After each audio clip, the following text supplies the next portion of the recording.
লালুর অপকৃতি লিখেছেন শরৎচন্দ্র চট্টোপাধ্যায়। শরৎচন্দ্র কথাশিল্পী, শরৎচন্দ্র ঔপন্যাসিক। মানুষের সুখ দুঃখের কথা, সমাজের কথা তুলে ধরেন তিনি তার ছোট গল্পে। লালুর বাবা ধনী গৃহস্থ। বছর কয়েক হলো পুরনো বাড়ি ভেঙে তেতলা বাড়ি করেছেন। সেই অবধি লালুর মায়ের আশা গুরুদেবকে এ বাড়িতে এনে তার পায়ের ধুলো নেন, কিন্তু তিনি বৃদ্ধ, ফরিদপুর থেকে এত দূরে আসতে রাজি হন না। কিন্তু এইবার সেই সুযোগ ঘটেছে।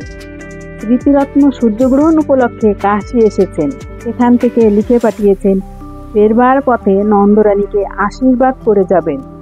লালুর মার আনন্দ আর ধরে না, উদ্যোগ আয়োজনে ব্যস্ত।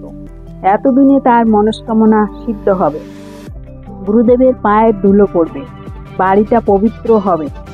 নিচের বড় ঘরটা থেকে আসবাবপত্র সরানো হলো, নতুন ফিতের খাট, নতুন সজ্জা তৈরি হয়ে এলো।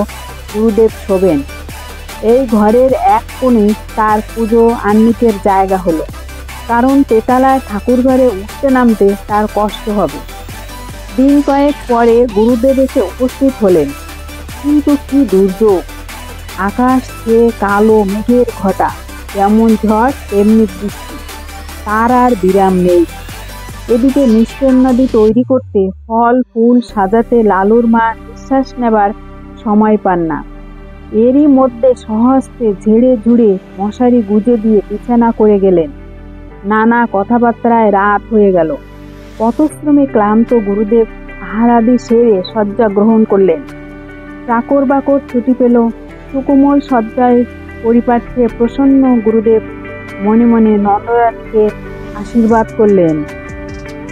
কিন্তু গভীর রাতে অকস্মাৎ তার ঘুম ভেঙে গেল। সুকোমল শয্যার পরিপাট্যে প্রসন্ন গুরুদেব মনে মনে নন্দরানীকে আশীর্বাদ করলেন, কিন্তু গভীর রাতে অকস্মাৎ হঠাৎ ঘুম ভেঙে গেল। ছাদ চুইয়ে মশারি ফুঁড়ে তার সুপরিপুষ্ট পেটের উপর জল পড়ছে। কি ঠান্ডা সে জল! অব্যস্ত বিছানার বাইরে এসে পেটটা মুছে ফেললেন। বললেন, নতুন বাড়ি করলেন নন্দরানী, কিন্তু পশ্চিমের কড়া রোদে ছাদটা এরই মধ্যে ফেটেছে দেখছি। ফিতের খাট ভারী নয়, মশারি শুদ্ধ, সেটা ঘরের আর এক ধার টেনে নিয়ে আবার শুয়ে পড়লেন। কিন্তু আধ মিনিটের নয়, চোখ দুটি সবে বুঝেছে। অমনি দু চার ফোঁটা তেমনি ঠান্ডা জল টপ টপ করে আবার সেই পেটের সেই স্থানটির উপরেই ঝরে পড়ল। স্মৃতিরত্ন আবার উঠলেন, আবার খাট টেনে অন্য দ্বারে নিয়ে গেলেন। বললেন, ছাদটা দেখছি একোণ থেকে ওকোণ পর্যন্ত ফেটেছে। আবার শুলেন, আবার পেটের উপর জল ঝরে পড়ল। আবার উঠে পেটের জল মুছে খাটটা টেনে নিয়ে অন্য ধারে গেলেন, কিন্তু শোয়া মাত্রই তেমনি জলের ফোঁটা। আবার টেনে নিয়ে এক ধারে গেলেন, কিন্তু সেখানেও তেমনি। এবার দেখলেন বিছানাটাও ভিজে, শোয়ার জো নেই। স্মৃতিরত্ন বিপদে পড়লেন। বুড়ো মানুষ, অজানা জায়গা, দোর খুলে বাইরে যেতেও ভয় করে। আবার কোথাও বিপজ্জনক কি জানি কি হয়, ফাটা ছাদ যেন ভেঙে মাথায় পড়ে। ভয়ে ভয়ে দোর খুলে বারান্দায় এলেন। সেখানে লণ্ঠন একটি জ্বলছিল বটে, কিন্তু কেউ কোথাও নেই। ঘোর অন্ধকার, যেমন বৃষ্টি তেমনি ঝোড়ো হাওয়া, দাঁড়াবার জো কি। কোথাও চাকর বাকর, কোন ঘরে বা তারা শোয় কিছুই জানেন না তিনি। চেঁচিয়ে ডাকলেন, কিন্তু কারও সাড়া মিলল না। একধারে একটা বেঞ্চি ছিল, লালুর বাবার গরিব মক্কেল যারা, তারাই এসে বসে। গুরুদেব অজ্ঞতা তাতেই বসলেন। আত্মমর্যাদার যথেষ্ট লাঘব হলো, অন্তরে অনুভব করলেন, কিন্তু উপায় কি? উত্তরে বাতাসে বৃষ্টির ছাটের আমেজ রয়েছে। শীতে গা শিরশির করে খোঁচার কুটটা গায়ে জড়িয়ে নিয়ে পা দুটো যথাসম্ভব উপরে তুলে যথাসম্ভব আরাম পাবার আয়োজন করে নিলেন। নানাবিধ ভ্রান্তি ও দুর্বিপাকে দেহ অবশ, মন তিক্ত, ঘুমে চোখের পাতা ভারাতুর। অনভ্যস্ত গুরুভোজন ও রাত্রি জাগরণে দু একটা অম্ল উদ্গারের আভাস দিলে উদ্বেগের অবধি রইল না। হঠাৎ এমনি সময় অভাবনীয় নতুন উপদ্রব। পশ্চিমের বড় বড় দু একটা মশা কানের এপাশে এসে ভন করে কান জুড়ে দিল।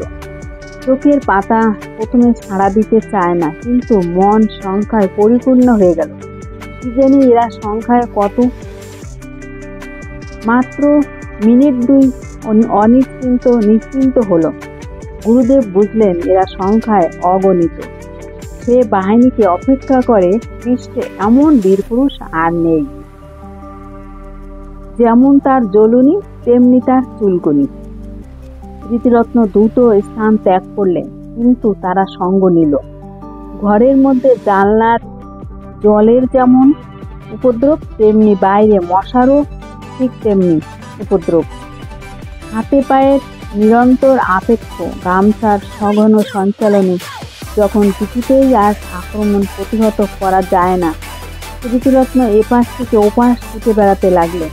ইচ্ছে হলো ডাক ছেড়ে চেঁচান, কিন্তু নিতান্ত বালকথিত হবে ভেবে বিরত রইলেন।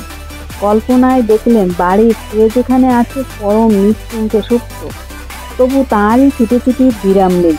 কোথাকার ঘড়িতে 4টে বাজলো। বললে, কামড়া বেটারা, যত পারিস কামড়া, আমি আর পারি নে বলেই বারান্দার এক কোণে পিঠের দিকটা যথাসম্ভব বাঁচিয়ে ঠ্যাস দিয়ে বসে পড়লেন। দেখতে দেখতে ঘুমিয়ে পড়লেন। সর্বসন্তর্পণ নিদ্রা তার সমস্ত দুঃখ মুছে দিল। এদিকে নন্দরানী উঠলেন ভোর হতে না হতেই। গুরুদেবের পরিচর্যা করতে হবে। নিচে নেমে এলে তিনি দেখলেন ঘরের মধ্যে মুখ বাড়িয়ে তিনি দেখলেন তিনি নেই। কিন্তু একই ব্যাপার, দক্ষিণ দিকের খাটটা উত্তর দিকে, আর ক্যাম্বিসের ব্যাগটা জানলা ছিঁড়ে মাঝখানে নেমেছে।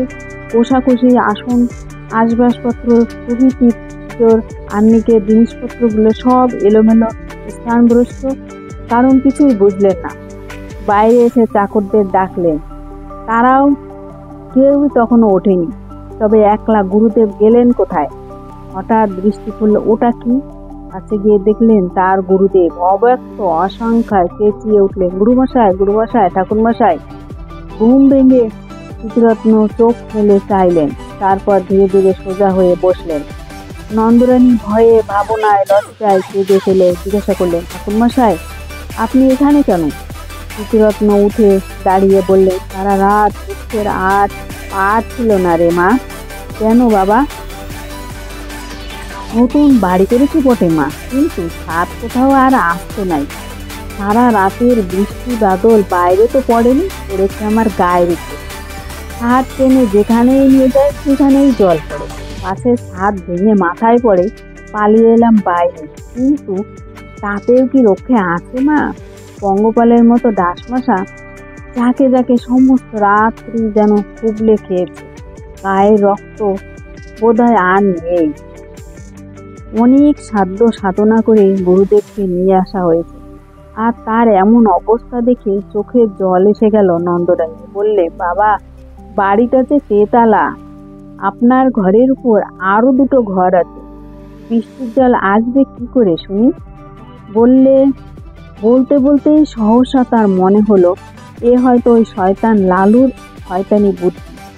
ছুটে গিয়ে বিছানায় হাত দিয়ে দেখেন চাদর একখানি ভিজে এবং মশারি বেয়ে ফোঁটা ফোঁটা জল ঝরছে। তাড়াতাড়ি নামিয়ে নিয়ে দেখতে পেলেন ন্যাকড়ায় বাঁধা এক চাঙর বরফ। সবটা গলেনি, তখনও তো এক টুকরো বাকি আছে। পাগলের মতো ছুটে গিয়ে চাকরদের যাকে সম্মুখে পেলেন চেঁচিয়ে হুকুম দিলেন, হারামজাদা, লেলো কোথায়?